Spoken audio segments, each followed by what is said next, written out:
नमस्कार, जय हिंद, जय भारत। आप देख रहे हैं lead-delhi.com और मैं अजय जैन। आज मेरे साथ गोंडा के जाने माने व्यक्ति नीरज गुप्ता, क्योंकि लगातार सुर्खियों में या ये कहें कुछ ग्रुपों में लगातार बात चल रही है। और जब कुछ दिन पहले मैंने वीडियो डाली तो वे लोग कहीं ना कहीं इस तरह से हतप्रभ थे कि आखिर मैं इतना समर्थन क्यों कर रहा हूँ। और खुलकर समर्थन की जब बात आई तो कहीं ना कहीं इस बात पे भी बात आई कि साहब पत्रकार महोदय तो नहीं बिक गए। तो मैंने कहा साहब मैं अब पूछ लेता हूं कि आखिर जो ये आरोप लग रहे हैं और या ये आरोप है या कोई बात जो उन तक पहुंची है उसके बाद वो लगातार ग्रुप में डाल रहे हैं।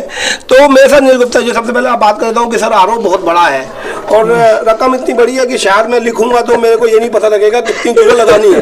तो इतनी बड़ी रकम मैदान में तो नहीं सुनी थी साहब। जी। और सुनने के बाद आप मेरे साथ मुस्कुरा रहे हैं, हंस रहे हैं, तो इस बात का तो मतलब है कि कुछ है या नहीं है, या है तो क्या है वो आप मुझे बताएं थोड़ा। ये रकम तो वाकई में बहुत बढ़िया, मैं भी सुनता हूँ तो जो है जीरो, मैं सोचता हूँ कितने जीरो हो सकते हैं जी। फिर मैं हिसाब लगाता हूँ अगर इतनी बड़ी रकम का कुछ हुआ है तो किसी खाते में से तो निकले होंगे और किसी खाते में गए होंगे। अब तक तो ये इंटरनेशनल में लेवल पे न्यूज बनती है। मेरे तो मैं कह रहा हूँ इसमें से अगर 5-6 जीरो कम भी कर दो, 6 जीरो कम कर दो और मेरे पूरा खानदान, पूरे रिश्तेदार, सबकी भी संपत्ति जोड़ दो तब भी इतनी नहीं बनेगी। ये जो इतना बड़ा जो देखो आम आदमी पार्टी ज्यादा बड़ा आरोप लगाने पे बड़ा आपका तो बड़ा महसूस हो रहा होगा कि यार चलो कोई नाम हुआ तो भी बड़ा हुआ। नहीं अच्छा नहीं लगा मुझे थोड़ा सा, क्योंकि ना भाई पैसा दो या तो पहले मेरे को पैसा दे दो, फिर जैसे मर्जी आरोप लगा दो, देखा जाएगा। यार पैसा तो मिला नहीं, आरोप लग गया सूखा, तो थोड़ा सा बुरा लगा। बाकी ये तो देखो आम आदमी पार्टी की राजनीति है, ये तो बहुत आसान है उनके लिए। झूठ बोलो, बार बार बोलो, चीख के बोलो। नेताओं को सुना था कि इतने लाख करोड़, इतने हजार करोड़, इतने करोड़। मैं कह रहा हूँ एक आप, मैं लगातार देख रहा हूँ, इसी क्षेत्र का वासी हूँ, और 30,000 करोड़, मैंने कहा 30,000, मैंने कहा 4 जीरो तो ये हो गए, फिर करोड़, उसमें भी 7 जीरो लगेंगे। मैंने कहा जीरो ही नहीं गिर पाऊंगा, मैं कैलकुलेटर ही फेल हो जाएगा ज्यादा। कैलकुलेटर के दिमाग के सारे घोड़े फेल हो गए हमारे तो, इतनी बड़ी संख्या सुन करके।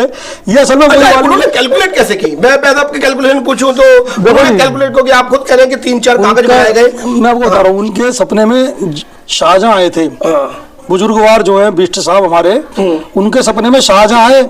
शाहजहां कह रहे बेटा लाल किला और ताजमहल तेरे नाम रजिस्ट्री करके मैं चला जा रहा हूँ। अब वो सुबह उठे और कागज पे प्रिंट आउट, वो कहीं कंप्यूटर पे गए, कह रहे भाई टाइप कर, शाहजहां ने मेरे नाम पे लाल किला और ताजमहल की रजिस्ट्री कर दी है। और अगले दिन वो कागज लेकर के बेचने के लिए निकल गए। तो वो इस प्रकार के व्यक्ति, सपने में जीने वाले व्यक्ति हैं। तो जो सपने में जीने वाला वीडियो, तो मैंने भी ऑडियो सुनी कि उसमें बोल रहे हैं कि जितना बड़ा खोलोगे उतना बड़ा आएगा। तो वो बड़ा खोलने का मतलब नहीं, वो केवल देखिए उनके ख्वाब हैं, उनके ड्रीम्स हैं। उन्होंने, मैंने काफ़ी लोगों के मुंह से सुना, वो कई लोगों के पास भी गए कि आप मेरे साथ जुड़ जाओ, झूठे आरोप लगाने के अंदर आप मेरा साथ दो, मैं आपको पैसा दिलवाऊंगा, इस प्रकार का उन्होंने काफ़ी लोगों ने। हम इन चक्करों में मैं नहीं पड़ता, कोई नहीं, जो बुराई कर रहा है वो उसका कर्म है, हमारा जो कर्म है वो हम करेंगे। अच्छा, मैं एक बात पूछ लूँ? जी पूछिए। लगातार मैंने देखा कि लोग आपकी कमाई हुई जो कमाई है उस पर कहीं ना कहीं शंका तो करते हैं कि भाई साहब इतनी जल्दी पैसा इतना कमाया कैसे जा रहा है। तो उस पर कुछ बोलना चाहेंगे कि आखिर भाई लगातार मैंने आपको देखा 18 लाख की एम्बुलेंस दे दी, 11 लाख रुपए राम मंदिर में दे दिए, 50 लाख रुपए PM केयर फंड में दे दिए। सामान्य व्यक्ति को पचती नहीं है साहब ये बातें। वो उसे लगता है कि यार इतना सारा पैसा कैसे दे देगा, वो भी दान में, इतना बड़ा दान कहाँ से आ गया। तो वो बात मैं आपसे जानना चाहता हूँ कि ऊपर वाला आपको दे रहा है और उसका आप लगातार मैंने देखा कि आप इनकम टैक्स GST में भी आपको बहुत अच्छा एक सर्टिफिकेट आपको प्राउड के लिए मिला। तो किस तरीके से क्या ऐसा काम है, हम के लोगों को थोड़ा सा बता दें साहब। जैसे देखिए आप बताऊँ क्या होता है, देखो आपको काम, आपको ये तो दिख जाता है कि ये करा आपने, कर्जा पता आपको हमारी कंपनियों पे कर्जा कितना है। हमारी कंपनी में लोन भी होता है और हमारे पे बिजनेसेस भी हम लोग करते हैं, इनकम भी होती है। अभी इस वक्त काफ़ी बिजनेस डाउन चल रहा है। अब बिजनेस डाउन चल रहा है, अब कोई नहीं कुछ पूछे कहेगा। अब आप ये नहीं कहोगे गुप्ता जी अब आपका बिजनेस डाउन है। भाई मेरे यहाँ इतने 250-300 लोग मेरी टोटल सब कंपनी में मिला के जो हम पे आश्रित हैं, चाहे हमारी कंपनी चले कि नहीं चले, इनकम हो के नहीं हो, उनको सैलरियाँ तो हमें देनी पड़ेंगी ना। एक व्यापारी के ऊपर कितनी जिम्मेदारियाँ होती हैं, एक व्यापारी के ऊपर कितना वजन होता है, कितना बोझ होता है, ये आम आदमी नहीं समझता। आपको ये दिख जाता है कि ये व्यक्ति लंबी कार में चल रहा है या ये व्यक्ति, लेकिन उस पर वजन कितना है, उस पर जिम्मेदारियाँ कितनी हैं, कितने लोगों के परिवारों को वो लोग लेके चल रहे हैं। आप ये नहीं देखते, गवर्नमेंट को टैक्स देते हैं, लोगों को रोजगार देते हैं, ये नहीं देखते आप लोग। सब कुछ देखो ना, एक व्यापारी पे कितना आप इतने जब मैं पहला इंटरव्यू की बात करें कि पीएम केयर फंड में 50 लाख पे आपने दिए, उस समय मैंने आपसे बात की थी, राजनीति में आने का मन नहीं था, और कहीं ना कहीं आप अब भी बना करते हो कि मैं राजनीति में नहीं आऊँगा। प्रीति जी जो आपकी पत्नी है वो राजनीति में आई और यहाँ से निगम पार्षद बनी। कहीं ऐसा तो नहीं लग रहा है कि राजनीति में ना ही आते तो ही अच्छा था, और राजनीति में आने के बाद जो ये गंदी राजनीति शुरू हुई ये कहीं ना कहीं दिक्कत खड़ी कर रही है? नहीं, ऐसा कुछ नहीं है। देखिए, राजनीति में आना प्रीति जी का अपना खुद उनका विचार है, वो स्वतंत्र है। रासवाल मेरा राजनीति में आने का कोई विचार नहीं है। आज भी मैं यही कह रहा हूँ, पहले भी मैं यही कह रहा था। लेकिन समाज की सेवा के लिए, क्षेत्र की सेवा के लिए जो भी हमसे बन पड़ेगा वो मैं कार्य पहले भी करता रहा हूँ, आगे भी करता रहूंगा इसी प्रकार से। मेरे को कोई नहीं, मैं आपसे वही कह रहा हूँ, मलाल तो नहीं हुआ है कि राजनीति में नहीं आते तो ऐसा आरोप नहीं लगता? नहीं, कोई मलाल नहीं है। देखो, जिसे आरोप लगाना है वो तो लगाएगा। राजनीति और बगैर राजनीति से इसमें कोई फर्क नहीं पड़ता। उनका काम है, वो लोग करेंगे, जो हमारा काम है हम अपना काम करेंगे, सीधी सी बात। कहीं ना कहीं ये भी नहीं लग रहा है कि भाई जो ये आम आदमी पार्टी, मैं तो साफ बोलूंगा विपक्षी पार्टी कोई दूसरी तो है ही नहीं, तो उसके कुछ नेता हैं, बड़े नेता हैं, और वो ऐसे नेता हैं यहाँ के बाहुबली नेता है, और एक लंबे समय से उनके नाम के पीछे नेता लिखा हुआ है। और प्रीति जी बड़ी सामान्य सी महिला थी, और बड़ी उनका स्वभाव सभी जानते हैं कि वो इतनी तेज चालाक चंट महिला नहीं है, और एक पूरा जो नेता है बाहुबली नेता है, और प्रत्येक उसका एक परिवार में उसका नेतागिरी हर पार्टी में चली। तो कहीं उसको इस बात का तो नहीं लग रहा कि एक सामान्य से महिला ने इतने बड़े दिग्गज नेता को हरा दिया, तो साहब अब तो चोट देनी बनती है? देखिए, थोड़ा सा तो मलाल इंसान को थोड़ा सा तो होता ही है, लेकिन बड़ा दिल दिखाना चाहिए अपना। भाई, हमने उन्हें बड़े भाई समान माना है, अब भी मैं उनकी बहुत रिस्पेक्ट करता हूँ, परिवार की तरह से समझता हूँ। कोई ऐसी बात नहीं है, कोई बात नहीं, ये तो चलता रहता है। कभी भैया, कभी किसी का समय होता है, कभी किसी का समय होता है। इस वक्त जो है क्षेत्र को आवश्यकता थी एक नए चेहरे की, एक नए व्यक्ति की। प्रीति जी को क्षेत्र ने एक बहुत अच्छा मैंडेट दिया। 50% से ज़्यादा वोट मिलना किसी एक व्यक्ति को या किसी पार्टी को निगम जैसे छोटे चुनाव में, ये मैं समझता हूँ एक बड़ी बात है। जनता ने एक कड़वा सवाल भी कर लेता हूँ, बिल्कुल, क्योंकि लोग बहुत से ना बोलते हैं कि साहब आप पत्रकार साहब बिक जाते हैं। बिल्कुल, तो मैं आपसे कह रहा हूँ बहुत कम समय हुआ प्रीति जी को राजनीति में आए हुए, टिकट कैसे ले आए इतनी जल्दी? देखिए, रहा सवाल टिकट का, देखिए जो शीर्ष नेतृत्व है, क्योंकि प्रीति जी जल्दी नहीं आए, आपको गलतफहमी है। प्रीति जी पिछले 5-6 वर्षों से सक्रिय राजनीति में कार्य कर रहे थे, महिला मोर्चे में उपाध्यक्ष के रूप में, और सभी मीटिंग अटेंड करते थे। महिला मोर्चे की सभी महिलाएं, इसके अतिरिक्त बहुत सारी इनकी क्षेत्र के लोकल, जो हमारा क्षेत्र है गोंडा वार्ड, इसकी बहुत सारी कम से कम 250-300 महिलाओं की अपनी पर्सनल व्यक्तिगत इनकी अपनी खुद की टीम है। ये सब कुछ पार्टी शीर्ष नेतृत्व ने देखा, इसे चेक करा, सर्वे कराया गया क्षेत्र के अंदर।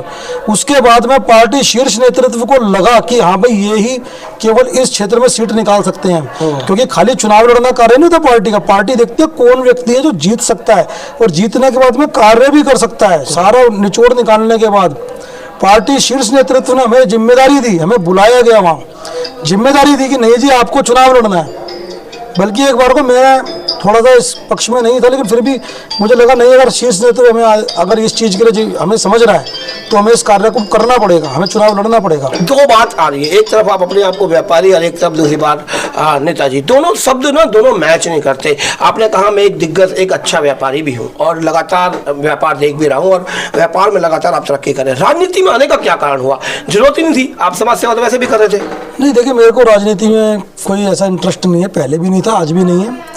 लेकिन क्योंकि मैं भाजपा पे समर्पित कार्य करता हूँ, पुराने पिछले जब से भाजपा बनी है, जब से मैंने होश संभाला है, तब से मैं भाजपा का समर्पित कार्य करता हूँ। और भाजपा से प्रेम के कारण, और हमारे आदरणीय प्रधानमंत्री जो नरेंद्र मोदी जी हैं, इनसे मैं बहुत प्रेरित हूँ, बहुत प्रेरणा लेता हूँ। हमारी माता जी, हमारे पूरा परिवार, हम लोग इनसे प्रेरित हैं, मोदी जी से।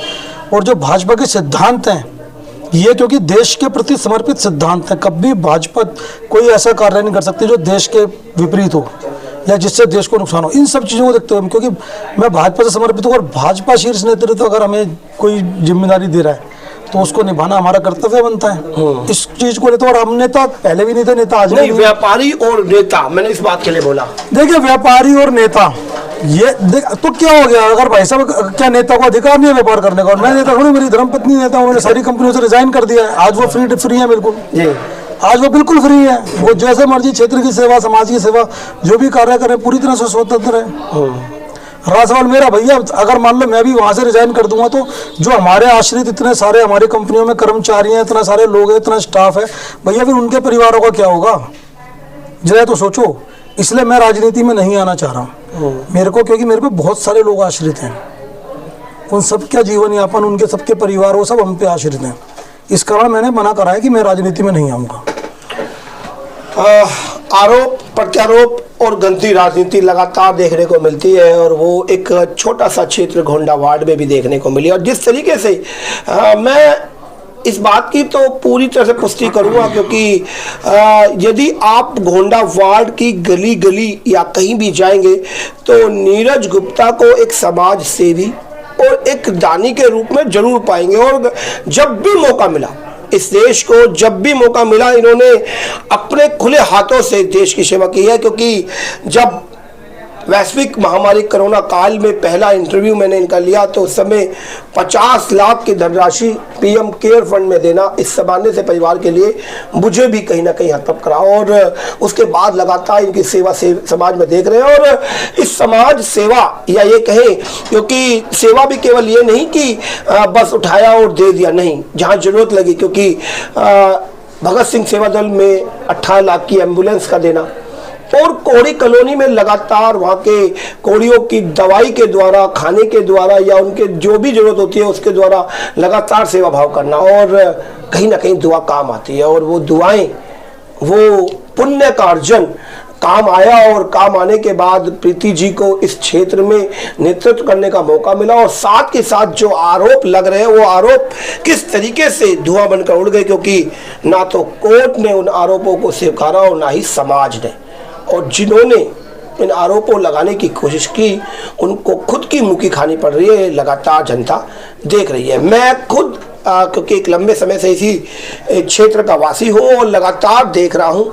मैं भी चाहूँगा कि जिस तरीके से लोग नीरज गुप्ता जी का साथ दे रहे हैं, किसी भी अफवाह से पहले, क्योंकि ऐसा कोई व्यक्ति नहीं होगा जो उनको व्यक्तिगत तौर पर ना जानता हो, बात करें और उन लोगों को समझाने का प्रयास करें जो इन अफवाहों को हवा दे रहे हैं। और जिस तरीके से उन्होंने बोला कि हम उनको बड़ा भाई मानते हैं, आप भी अपना बड़प्पन दिखाते हुए, इस गंदी राजनीति से दूर होते हुए समाज में एक पॉजिटिव एनर्जी का प्रभाव करें। और शायद जनता ने इस बार प्रीति जी को मौका दिया, यदि आपके भी कार्य ठीक रहेंगे तो अगली बार मौका आपको भी मिलेगा। और इसी शब्दों से विराम दूंगा। मैं अजय जैन कैमरा पर्सन के साथ लीड दिल्ली के लिए। जय हिंद।